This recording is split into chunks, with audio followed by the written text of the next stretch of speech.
I told my husband I was infertile after leaving the hospital in tears. He told his girl best friend, and she mocked me with adoption papers. I never imagined the hardest day of my life would become entertainment for someone else. I was 30 years old, married for almost 4 years, and I genuinely believed my husband, Ryan, was my safest place. He wasn't perfect. He forgot anniversaries. He left dishes in the sink. He could never decide what to eat, but I thought he loved me. That illusion shattered the day I walked out of my doctor's office carrying an envelope that felt heavier than the world itself. The appointment had started as another routine fertility consultation. Months had turned into years of negative pregnancy tests, blood work, hormone panels, ultrasounds, more waiting, more disappointment. The specialist sat across from me with that look doctors get when they're trying to soften a blow that can't be softened. I'm sorry. Those 2 words were enough. She carefully explained that because of extensive scarring and complications I'd never known I had, the chances of carrying a pregnancy naturally were extremely low, not impossible, but close enough that she wanted me to prepare for that reality. I don't remember leaving the room. I don't remember walking through the hallway. I only remember sitting in my car for nearly 40 minutes crying so hard my chest hurt. When I finally managed to call Ryan, my voice barely worked. "Can you come home early?" He sounded distracted. "Can't it wait? I'm in the middle of something." "I really need you." After a pause, he sighed. "Fine." That sigh should have warned me. Instead, I convinced myself everyone reacts differently to shocking news. When he got home, I was still sitting at the kitchen table. The hospital folder hadn't moved. He glanced at it before sitting across from me. So, the words stuck in my throat. "Doctor doesn't think I can have children." Silence. I expected him to reach for my hand, to hug me, to tell me we'd figure it out together. Instead, he leaned back in his chair. Nodded. "So sorry." He rubbed his forehead. "Wow, that was it, just. Wow." I kept apologizing even though deep down I knew I hadn't done anything wrong. "I'm sorry I can't give you the family you wanted." "You don't have to apologize." One brief second, relief washed over me, then he added, "I just need time to process this." Looking back now, I wish he'd processed it anywhere except where he actually did. Because apparently my medical diagnosis wasn't private. It became gossip. The next afternoon, I was making tea when my phone buzzed. Ryan had forgotten his smartwatch at home. It lit up with message previews. Normally, I would have ignored them, but one notification caught my eye. "Emily. Did she finally tell you?" Another message appeared seconds later. I knew something was wrong. My stomach dropped. I wasn't trying to snoop. But my own medical news was literally appearing on my kitchen counter before I could even decide what to do. Another message came through. "Call me later, don't text." That evening, Ryan came home acting completely normal. I waited until dinner. "So," he looked up. "Did you tell anyone?" His fork froze. "What?" "My diagnosis." He avoided eye contact. I only told Emily." My heart sank. "You what?" He immediately looked annoyed instead of guilty. "She's my best friend." I needed someone to talk to. You needed someone to talk to. So you shared my medical information. It's not like it's a secret. Became one because you made it one. He rolled his eyes, making this a bigger deal than it is. No, I wasn't, because I hadn't even learned how much he'd told her, or what she thought about me. That answer arrived 3 days later. Ryan asked me to meet him after work for coffee. When I walked into the cafe, Emily was already sitting there. I stopped walking. Ryan smiled awkwardly. "There you are." I looked between them. "You invited her?" "I thought we should all talk." My stomach twisted. "Talk about what?" Emily smiled in the sweetest voice imaginable. "I'm just here because I care about Ryan." Those words would haunt me, because by the end of that conversation, I realized she had never cared about me at all. I should have walked out the moment I saw Emily sitting there. Instead, I took the empty chair across from them, trying to convince myself there had to be some misunderstanding. Ryan gave me an awkward smile. "I thought it would help if we all talked." I frowned. "Why would your best friend need to be involved in my medical diagnosis?" Emily leaned back with a sympathetic smile that somehow felt insulting. "I'm only here because Ryan has been under a lot of stress." I stared at her. "My husband is stressed?" She nodded dramatically. "Well, imagine finding out the person you married can't give you children. That's a lot to process." The words hit me like a slap. I slowly turned toward Ryan. "You told her everything," he shrugged. "I needed someone to vent to." "Vent? My infertility is something you vent about." Emily folded her hands together. Attack him. He was heartbroken. I couldn't believe what I was hearing. I left the hospital crying. I could barely breathe. Somehow he's the victim. Ryan sighed loudly. "Can we not do this in public?" That was his concern, not my humiliation, not my privacy, just that strangers might overhear. I stood up. I don't have anything to say. Emily stopped me. Actually, I do. She reached beside her chair and picked up a large white envelope. I looked at it, confused. She slid it across the table. I did some research. I opened it. Inside were brochures from adoption agencies, application forms, information packets, sticky notes marking different pages. For one brief second, I thought maybe she was trying to help. Then I saw the handwritten note clipped to the front. If you really love Ryan, you'll stop wasting his time and let him have the family he deserves. My hands started shaking. Emily smiled. I figured someone had to be practical. I looked at Ryan, waiting for him to say something, anything, tell her she'd crossed a line, tell her to apologize instead. He rubbed the back of his neck. I mean, she was only trying to help. I blinked. Sorry. What? He shrugged. She spent hours putting this together. I couldn't believe it. So your best friend insults me, hands me adoption papers, basically tells me I'm not good enough to be your wife. Your concern is that she worked hard on it. Emily crossed her arms, taking it way too personally. I laughed, not because it was funny, because I honestly didn't know what else to do. Too personally. You made my infertility about my worth as a woman. She rolled her eyes. I never said that. You didn't have to. Ryan finally spoke. Can we all calm down? I looked at him. No, spent 4 years defending your friendship. I ignored every uncomfortable feeling because you kept telling me she was like a sister. I glanced at Emily. No sister behaves like this. Emily scoffed. I'm just honest. You're cruel. The cafe had become quiet. People were pretending not to listen. Ryan stood up. Let's leave. I picked up the envelope and placed it back in front of Emily. You keep it. Don't need reminders that some people mistake cruelty for honesty. Then I walked away. Neither of them followed me. That hurt more than anything, because in that moment, I realized my husband had already chosen who mattered most, and it wasn't me. The ride home was silent. Ryan didn't come after me. He didn't call. He didn't even send a text asking if I got home safely. By the time I unlocked the front door, there was only one thought running through my head. How had my marriage gotten here? I spent the next hour sitting on the living room floor, staring at our wedding photo. Back then, Ryan used to tell me I was his whole world. Now it felt like I'd become an inconvenience. Around 10 that night, the front door opened. He walked in like nothing had happened. He tossed his keys onto the counter and headed straight for the kitchen. You ate? He asked casually. I couldn't believe it. That's what you're going to ask me? He looked annoyed. What now? What now? You let your best friend humiliate me. You sat there while she told me I didn't deserve to be your wife. He sighed. Emily was trying to help. There it is again. You keep saying that. Helping who? He shrugged. Both of us. I laughed bitterly. You really don't hear yourself anymore. He crossed his arms. Look. You've been emotional ever since the appointment. I'm trying to be patient. That sentence broke something inside me. Been emotional. I was told I may never have children. My husband shared my private medical information. Best friend mocked me. Somehow I'm the problem. Ryan shook his head. You always make everything about yourself. For a second, I honestly thought I'd misheard him. I whispered, Did you really just say that? He looked away. I can't keep walking on eggshells. The room felt colder. Been comforting you. Been apologizing for something that isn't even my fault. You think you've been the one walking on eggshells.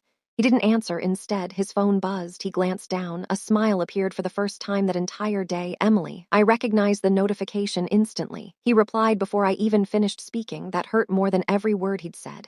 You can't even put your phone down. It's Emily. She's checking on me. Checking on him. I nodded slowly. I think we're done talking. The next few weeks only got worse. Emily somehow became part of every aspect of our lives. If Ryan worked late, Emily was there. If he had a bad day, Emily knew before I did. If we argued, she somehow already knew every detail. It felt less like I was married, and more like I was competing with someone who had no respect for boundaries. One Saturday morning, I woke up to find Ryan dressed nicely. Where are you going? He adjusted his watch. Brunch. With who? Emily. I waited. Surely he'd say they were meeting other friends. He didn't. Just the two of us. I stared at him. You think that's? Rolled his eyes. She's been my friend longer than I've known you. So, that doesn't mean you prioritize her over your wife. We're just getting food. I swallowed the lump in my throat. I asked you to spend today with me. I know. Emily already made reservations. That sentence echoed in my mind long after he left. Emily already made reservations. Apparently, that mattered more than the promises he'd made to me. A few days later, I came home from work earlier than usual. The house was empty. Ryan had left his laptop open on the dining table. I wasn't looking for anything. I was simply going to close it. Then a notification popped up. Emily. She still has no idea, does she? My heart dropped. Another message appeared. Too nice. If I were you, I would have left months ago. Ryan replied almost immediately. I'm trying to avoid unnecessary drama. Emily answered, You deserve someone who can actually build a future with you. I couldn't breathe. There it was. Everything I'd been afraid of. She had never respected my marriage, and Ryan had never stopped her. I scrolled further, message after message, jokes about my infertility, comments about how I was holding him back. Emily calling herself the woman who actually understands him. Ryan never defended me, not once. Sometimes he laughed. Sometimes he changed the subject. But he never told her to stop. That silence spoke louder than any insult ever could. I quietly closed the laptop, for the first time since the diagnosis. I stopped crying instead. I felt something I hadn't felt in weeks, clarity. I wasn't fighting for my marriage anymore, I was fighting alone. And I was finally ready to stop. That night, I didn't confront Ryan, not immediately. For the first time in weeks, I didn't cry. I didn't scream. I didn't beg him to understand. Instead, I sat quietly in our bedroom, replaying every conversation we'd had over the past year. Every time I told him Emily made me uncomfortable. Every time he'd laughed and said, You're just insecure. Every time I'd apologized for having perfectly reasonable boundaries. The pieces finally fit together. This was never about infertility. That diagnosis had simply given them an excuse to stop pretending. Ryan came home around 8. He smiled when he saw me sitting on the couch. Awfully quiet. I am. He loosened his tie and headed toward the kitchen. Good, I didn't feel like arguing tonight. That sentence almost made me laugh. You won't have to. He looked surprised. Saw your messages. He froze for just a second, then he recovered. You went through my laptop. I closed your laptop. The messages popped up. He sighed dramatically. So you're invading my privacy now? I stared at him in disbelief. My privacy? You told another woman about my medical diagnosis. You let her mock me. You laughed while she insulted me. Somehow you're the victim. He rubbed his temples. They were private conversations. So was my diagnosis. Silence, he didn't have an answer. Instead, he shrugged. Just messages. I nodded slowly. No, they're proof. He frowned. Proof of what? That my husband stopped acting like my husband a long time ago. The next morning, I called my older sister. I hadn't told anyone what had been happening, mostly because I'd been embarrassed. Embarrassed that I'd defended Ryan for so long, she listened quietly while I explained everything. When I finished, she asked one question. If your best friend treated Ryan this way, what would he expect you to do? I answered immediately. I'd cut them off. So why doesn't he?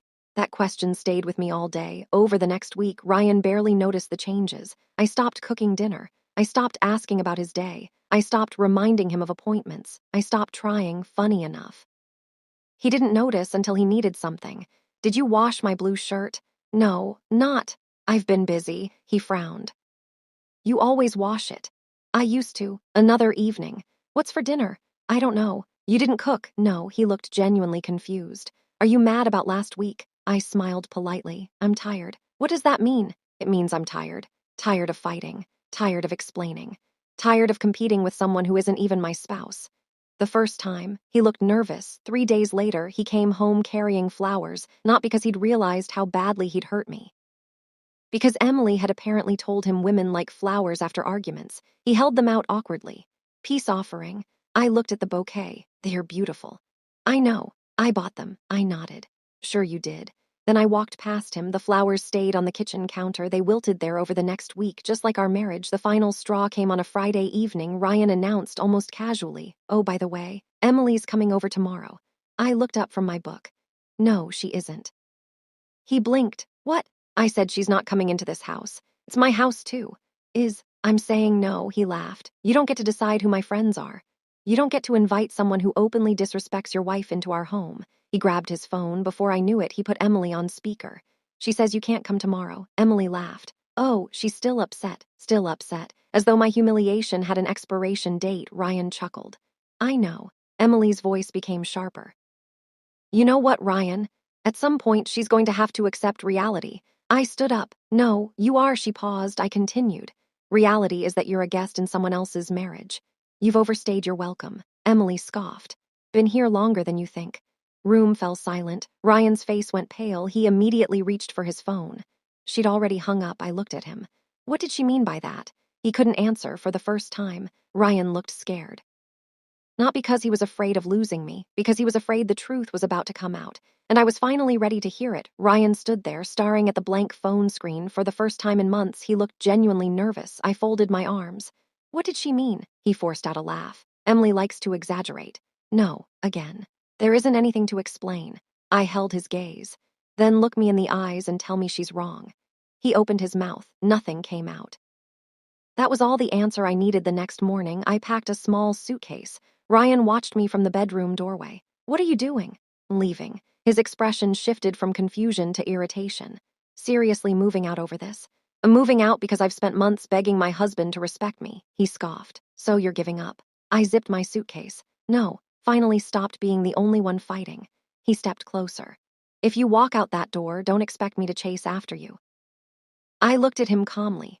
I stopped expecting that a long time ago. Then I walked out. He didn't follow. He didn't apologize. He didn't even call my name. I moved into my sister's spare bedroom. The first few days were strangely peaceful. No arguments, no tense silence, no wondering who Ryan was texting every 5 minutes. For the first time in a long time, I slept through the night. Then, on the 4th day, my phone rang. Ryan, I almost didn't answer. Hello. His voice sounded annoyed. When are you coming home? I frowned. You didn't ask if I was okay. What? You didn't ask where I was. You didn't ask if I got there safely. You just want to know when dinner is coming back, he sighed. Start. I'm not starting anything. Ending it. There was silence, then he laughed. Overreacting. I smiled sadly. Maybe. I'd rather overreact than spend the rest of my life feeling unwanted.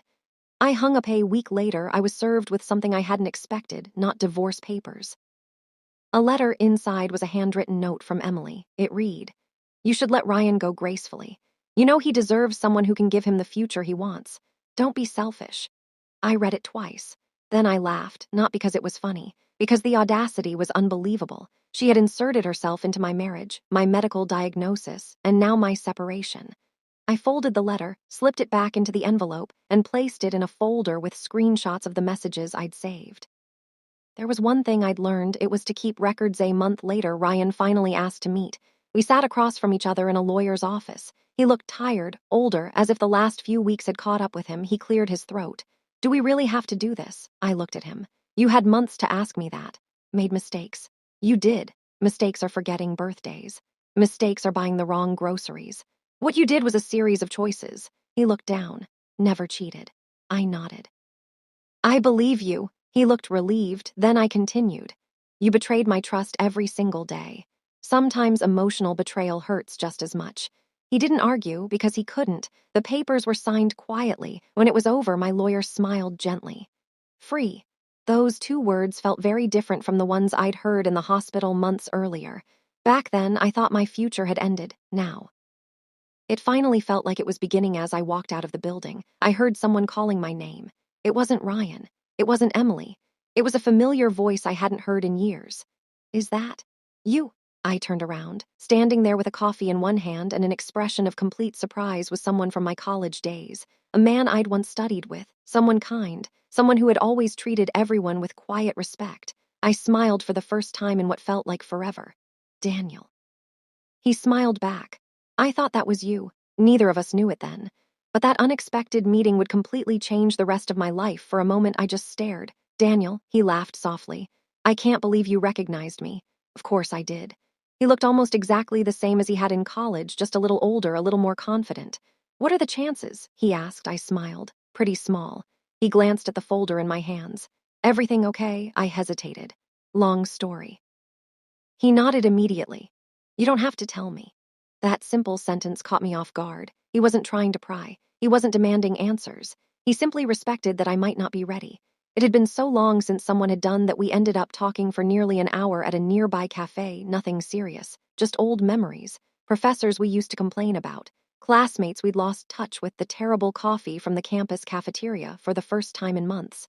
I laughed. A real laugh. Not the nervous, exhausted kind I'd become used to. Before we left, Daniel smiled. It was really nice seeing you again. It was. If you'd ever like to catch up properly. He handed me his business card. No pressure. If not, that's okay too. I looked at the card. No games, no expectations, just kindness. I'd like that. Over the next few weeks, we met for coffee a handful of times, then dinner, then long walks through the park. What surprised me most wasn't how charming Daniel was, it was how peaceful everything felt. He listened. He remembered little things I mentioned.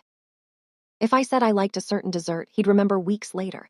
If I looked tired, he'd ask if I was getting enough rest, not because he wanted something. Because he genuinely cared. One evening, we were walking beside a lake when he asked quietly, "Can I ask you something?" "Sure." "Did your marriage end?" I stopped walking. For a second, I wondered if I should avoid the question instead. I told him everything: the diagnosis, the betrayal, Emily, the adoption papers, the divorce. I expected pity. Instead, Daniel simply shook his head. "I'm so sorry someone treated you that way." He didn't ask whether I could have children. He didn't ask if the doctors were sure. He didn't ask whether I'd considered other options. He only cared that I'd been hurt. That alone almost made me cry. A few months later, I finally received news about Ryan, not because I was looking for it, because mutual friends couldn't stop talking about him, apparently. 2 weeks after our divorce was finalized, Emily had moved into his apartment. No one was surprised, except Ryan's family. His mother, who had always treated me kindly, called one evening. "Owe you an apology." I was confused. "What?" "I believed my son when he said you were being unreasonable." She paused. "I know the truth now." It turned out Emily wasn't nearly as pleasant when she became the girlfriend instead of the best friend. She criticized everything Ryan did. She argued with his family. She expected expensive gifts. She hated compromise, the woman who had spent years telling him she understood him. Barely understood anyone except herself. About 6 months later, another mutual friend reached out. "Never believe what happened." "What?" "Emily left him." I blinked. "What do you mean?" "She found someone wealthier." I sat there in stunned silence. After everything, after destroying a marriage.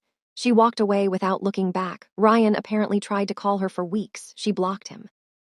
The same man who once told me I was overreacting suddenly knew exactly what betrayal felt like. I didn't celebrate. I didn't smile. I simply closed the message and went on with my day, because by then, his life no longer had anything to do with. Mine was finally beginning. Daniel never rushed me. Nearly a year after we reconnected, he took me back to the same lakeside path where we'd shared our first honest conversation. He looked nervous. "Been thinking about this for months."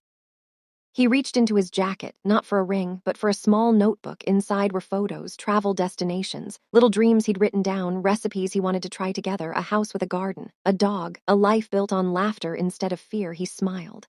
"I don't know what the future holds. I don't know if we'll ever have children. Honestly, it doesn't change how I feel." He gently took my hand. "I want a life with you. Whatever that life looks like." Tears filled my eyes, not because I was sad, but because those were the exact words I'd needed to hear all those months ago, and they weren't coming from my husband. They were coming from the man who would soon become the love of my life. I couldn't even answer right away. I just stood there crying, not because Daniel had proposed, but because, for the first time in years, I felt completely accepted. When I finally found my voice, I laughed through my tears. "Is that your proposal?" He grinned sheepishly. "I know. It's not very traditional. I wanted you to know I was choosing you, not the idea of a perfect life. You don't have to promise me children. You don't have to promise me anything except honesty." Threw my arms around him. "Yes, of course, yes." Planning our wedding was nothing like my first marriage. There were no arguments, no one making me feel like my opinions didn't matter. If I wanted white flowers, Daniel said, "Then let's get white flowers." If I changed my mind, he smiled and said, "Whatever makes you happy." One evening, while we were choosing invitations, I looked at him. "Can I ask you something?" "Anything." "It ever bother you that I might never have children?" He didn't answer immediately. Instead, he reached across the table and held my hand. I fell in love with the woman sitting in front of me. A checklist. If one day we're blessed with children, I'll be grateful. If not, we'll still build an incredible life together. Rather spend 50 happy years with you than chase an imaginary future with someone else. I cried all over again. Our wedding day was small, simple, exactly what we wanted. As I walked down the aisle, I noticed my sister wiping away tears. Even my brother-in-law looked emotional. After the ceremony, he hugged Daniel and whispered loud enough for me to hear, "Take care of her." Daniel smiled. Every single day. And he did. About a year later, I ran into Ryan by complete accident. I was grocery shopping. Daniel had sent me to buy vegetables for dinner. I turned into the next aisle. And there he was. For a second, neither of us spoke. He looked different, older, tired, like life had worn him down. He gave me a small smile. "You look happy." I smiled politely. I am. He glanced at the wedding ring on my finger. So you got married. I did. He looked down at the floor. I'm glad. His voice cracked slightly. Owe you an apology. I stayed quiet. I should have protected you. I should have respected your privacy. I should have shut Emily down the first time she crossed a line.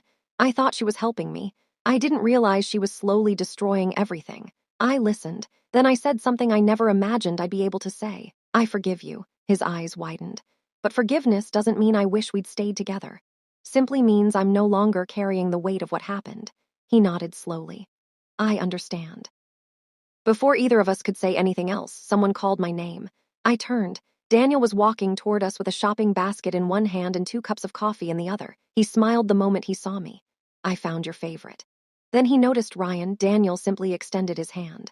Hi, I'm Daniel. Ryan shook it quietly. There wasn't jealousy. There wasn't anger. Just an awkward silence. After a brief goodbye, Daniel and I continued shopping. As we reached the parking lot, he looked at me. You okay? I smiled. I didn't realize how okay I was until today.